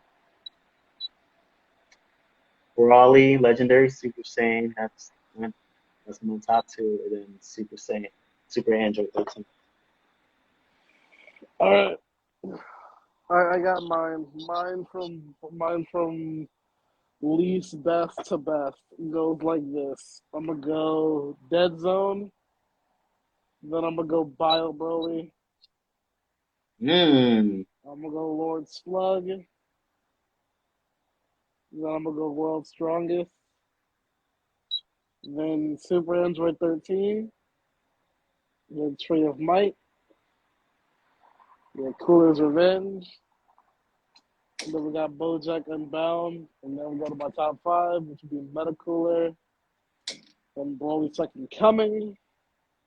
Then Wrath of the Dragon, Fusion Reborn, and then Legendary Super Saiyan rounds out my top of the list. Wait, what was your top one? My top three is from 1 to 3. It's Legendary Super Saiyan, Fusion Reborn, Wrath of the Dragon. That's my top three. Yeah, I mean, like I said, that was a hard list to do because I like them all. I mean, like I said, it was easy to put Dead Zone in the bottom because I remember watching it as a kid because it was a two TV episode movie when they were formatted for TV, for filler. That's what it originally was supposed to be. It was supposed to be filler. Yep. And yeah, and so it was just it was almost like a basic Superman story. And actually, I think I read that it was really inspired by Superman, and that's why you were sending Garlic Jr. in the Dead Zone because that was supposed to be the place where people go when they die, well, not die, but instead of dying, you go to the Dead Zone. So purgatory. But Yeah. I mean, the only reason why like I liked I mean, World's Strongest was okay. I mean, I like the action sequences, but like I said, it just feels dated, when you think that Master Roshi's the strongest fighter in the world, even though he won one tournament, and then you still had Tien, you still had See, Goku, and then Krillin is the strongest human on Earth. Remember that. so I mean, but I like Dr. Will is the brain, right? Dr. Will is the brain, and then I forgot the other doctor. I thought he was Jiro, but it's not that. That's real, yeah. The Red Robin guys, yeah. But yeah, I he was forgot. always I forgot their creepy, names. Yeah. but yeah. Tree of Might. That was like actually out of the first three, Tree of Might was always my favorite. Tree of Might Just is the because first. Sorry, I'll just go back. no, I was just saying like it was just one of my favorites because you had the evil Goku. That was like the original Goku Black. Yeah. I don't know why they recreated Goku Black. Don't sleep. Hey, stop. I'm gonna cut you off right there. Goku Black was fine. Adding Super Saiyan Rose was fresh AF. That's why I like Goku Black. Not Super Saiyan Rose. You gotta put the rose on there. Oh, I love it. I love it. Yeah. All right. It was just an excuse not to figure out how to bring back Torless, Torless, Turtles or Turtles, Turles. Yeah, you know he's whatever, Turtles. Now Turtles. Tree of Might was the first Dragon Ball Z movie I watched, and one of the things that will Mine too. always, well, one of the things that will always stick with me is when Turles finds Gohan. It's like, you don't have your tail. Not to worry. It just stumps on his back. It just tail grows, and I'm like, that's a bullshit. That is John. some I remember. bull. Yeah, nah. I remember Gohan wrecking shit too. The giant ape. But nah, it was a dope ass movie. It was a dope, and then and then I don't know, when you end on the spirit bomb, it's just I don't know, it just feels good. I like the spirit bomb. Spirit Bomb's a good I move. like Spirit Bomb's just overrated, in my opinion. Yeah, Lord Slug is pretty cool because it explores the Namek aspect of it a little bit, and then it's cool because when you find out later that Lord Slug is a Namekian, you're like, oh shit, you're a Namekian. But as and then like it kind of like plays with the idea of, oh shit, is Goku a Super Saiyan? And then they tease the idea of Goku turning into a Super Saiyan, but they didn't go full blown Super Saiyan because I think at the time of the series, Goku didn't turn into a Super Saiyan yet, so they teased it, but they didn't go full. So that's pretty cool. Cool Yeah, Revenge, it was a cool movie, but it's almost like uh, the retelling of the Namek story. Goku. I mean, Dragon Ball Z. Dragon Ball Z kind of like falls under this hole of all they send out their movies, like chronologically where they are in the story, and I think that does kind of put like a damper on like all like the Saiyan Saga movies because like all of them are good. They Yeah. all have like really good action sequences. All their bosses are cool, but it's like they get overshadowed by like everything that Goku and all of his friends could do after they got their extreme power up. You know what I mean? Like, Yeah, no, you're right though. Like I haven't seen a bad Dragon Ball Z movie until I started watching new ones. no, okay, hold on. I'm gonna stop you right there. I'm gonna stop you right there. Here's why. If you take the first two Super movies, right? If you just take Battle of the Gods and Resurrection of F, Battle of the Gods is garbage. I will give you that. Only thing I give on Super Saiyan God, I'll give you that.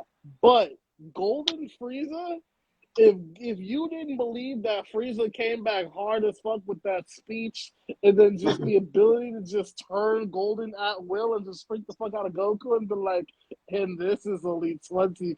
I was like, bro, that was like Dragon Ball Z knows how to make their villains shine, and they made Frieza look like a fucking goat right there. And it was They fantastic. gave us a movie with 2 different endings. 2 different endings. For what? I mean, no, don't get me wrong, the build-up is good. Like, I did a report on it in 5. I did not report. I did the movie trailer. I have it on my YouTube channel. No, I'm like I said, like, it's probably one of the best movies that they've done. But they made a movie with 2 endings. I mean, a lot of movies do that though. There's 2 endings to I Am Legend. Why can't you just... No, what? No. That's the difference between having an alternative ending that you put in your special features No. and giving us 2 endings in one movie. The alternate ending is the first ending they used for test production, and people were just like, you shouldn't do this. Same thing with Amazing Spider-Man. Amazing Spider-Man has another ending where Peter meets his dad, and it's just like they had to cut that out because like it literally just comes out of left field. But they kept hinting at it after Spider-Man 1. But I was like, no, they didn't do it. Like there are movies that have 2 endings. Clue has fucking 4 endings in their movie. What do you expect? Like, no. But, yeah. All because movie studios do it doesn't make it any good. You know, all because a buffalo runs until it runs off the cliff doesn't mean it's okay for every buffalo to go running towards the cliff when the first buffalo's like, whoa, chill, I ain't trying to go off. But every other buffalo's like, we're going, and he pushed the front buffalo off the cliff. No.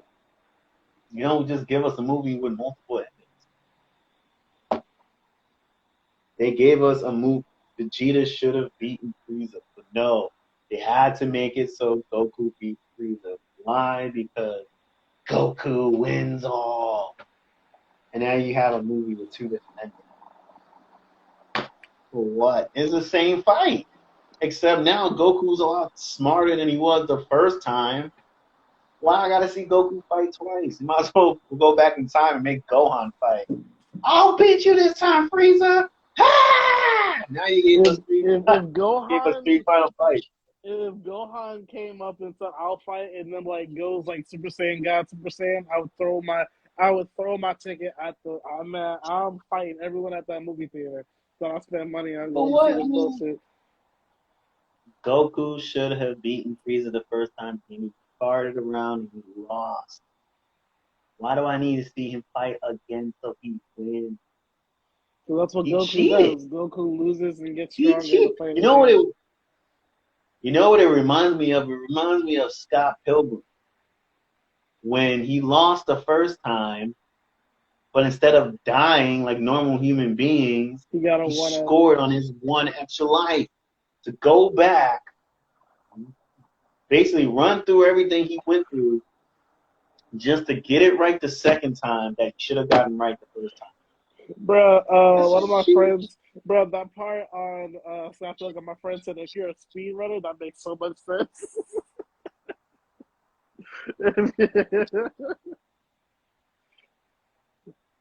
Anywho, freaking Lord Slug. Yeah, so because it even looked like Goku was gonna transform into a Super Saiyan, but he doesn't transform into a Super Saiyan. Cooler's Revenge. The Return of Cooler was actually a lot better. It was a much more structured story. It didn't put the focus completely on Goku. It was shared with Vegeta. And, like Vegeta got a lot of shine. There was points where like Goku was fucking up.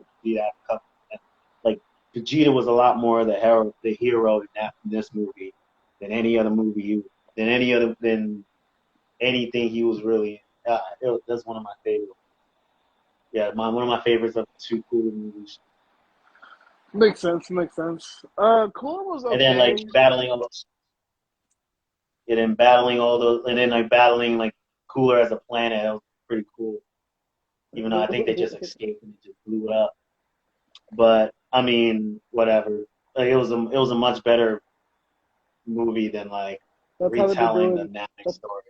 That's how they've been doing their movies when they're on somewhere else. We'll just blow it up. That's our best way to actually get rid of something. We'll just get rid of it. You may hate on Super Android 13. I fucking love that film. I don't hate it. It's in my top 10. It's my bottom 10. You said top 10? Yeah, it's 9. Top 10 of 13 films? Yeah, it's 9. Yeah. So that's like being third place in a 5-man. Well, I guess if you rank top 3. Still, there's like 5 people. I'd rather be number 1. There's 10 people. I'd rather be top 5. You're saying, oh yeah, I'm top 10 of 13. Like, okay, yeah, it sounds cool on paper. Okay. How about this? I'll show you. Watch this. Is Super Android 13 better than Tree and Mike? I mean, yeah. Is Super Android 13? Because because Vegeta was battling. Where you gonna find Vegeta battling a Rasta midget? Sorry, a Rasta little person. Where you gonna find Vegeta finding some Rasta little person? I'm not a fan of the whole cartoony. I'm not a whole fan of the cartoon fights in Dragon Ball Z. So it's like that's because looking back at it makes this big blue behemoth of a person. Like, yeah, all that just don't make sense. Like, I'm sorry. Now I see why they didn't promote this movie as much because now I kind of think about it. It's pretty racist because you have a cowboy, you have a giant Indian, and you have a short little Rasta. And and around that time, the moms of America, they hated everything that was even remotely close to anything. Super Android 13 just loses to a lot of movies. Like, it loses to me, it loses to like BoJack and Bound. It loses to like Metacooler. It loses to Cooler's Revenge. Like, there's so many movies I'd much rather watch than Super Android 13. I still like it because I like the story. I like the story being told. I also try to go for storytelling, and that was like one of the better storytells in that movie than any of the other ones. I mean, except they even did an Easter egg on the point where they even did an Easter egg because a lot of the Dragon Ball Z movies, and if you don't notice it, go and watch it. But with a lot of characters like Piccolo, the non-camaraderie characters. Okay. The ones that never kind of had that camaraderie, that gather with everybody. We're like a family because we've been together since Dragon Ball. Yeah, I got you. A lot of those characters, they always group up. Like towards the end or whatever, they always group up. They got that big laugh. And those characters that kind of suddenly come in, like Piccolo, they just disappear. Like, they'll like, and then sometimes, they did that with Trunks. Because at one point it felt like he died when he took a black. Oh, actually, it was from this movie. He took this blast that looked like it just took him out completely. Like, oh shit, he evaporated. He's dead. But nah, he's good. But they don't really kind of clarify it because they're trying to make a film, for a short time limit. So then, like towards the end, like they had this Easter egg where like Piccolo and Vegeta are just sitting on a random iceberg out in the water where they was fighting, and they was just sitting there, and then a fish jumps out. But no, it was definitely one that really stands out to me a lot. To you, that's fine. To me, it's just okay. It's I get it. The cowboy and the Indian. You not a yeah, cowboy, the Indian, the Negro. I get it. I get it. But anyway, the legendary Super Saiyan movie. The only reason why I'm not saying it's the best Dragon Ball movie is because like I I really hate the fact that like they take this story and it's an intriguing story. I like the story. It's sad. I like how like they told this sad story of Brawley where they wanted to kill him because he was way too strong. You know, you had this this willing father. It's like, oh, you can be a top soldier. Kill him off and they dump him in space for nothing. He survives. And his daddy survived. Here he is. And he beats up everybody. I wish Gohan had something besides like, I don't know, let me run away because my father's afraid of losing me and then get your head fucking smeared dumb. across Yeah. the freaking wall. Right before you get their magical save by Piccolo. Piccolo just shows up. He shows up because it's Piccolo not has to about protect. camaraderie. Piccolo has to Uh, protect his son.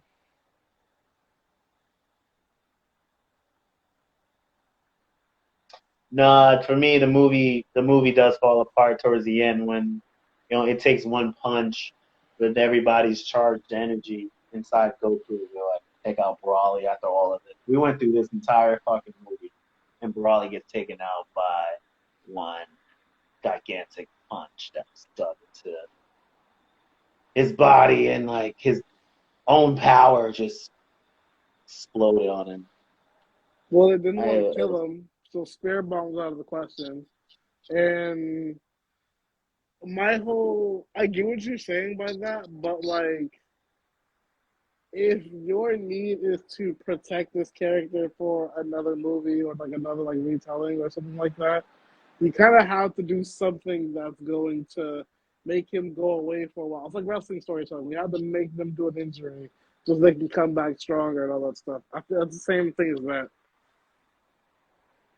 well, they definitely didn't know what they were doing when they created Return the Second Coming because But he I think just it showed was up good. and can't go run, can't He went. go run, Okay. can't go This run. is really bad to say, but like Broly came back to return the Fade, and he couldn't find Goku, so I'm gonna fight Gohan. That's pretty much.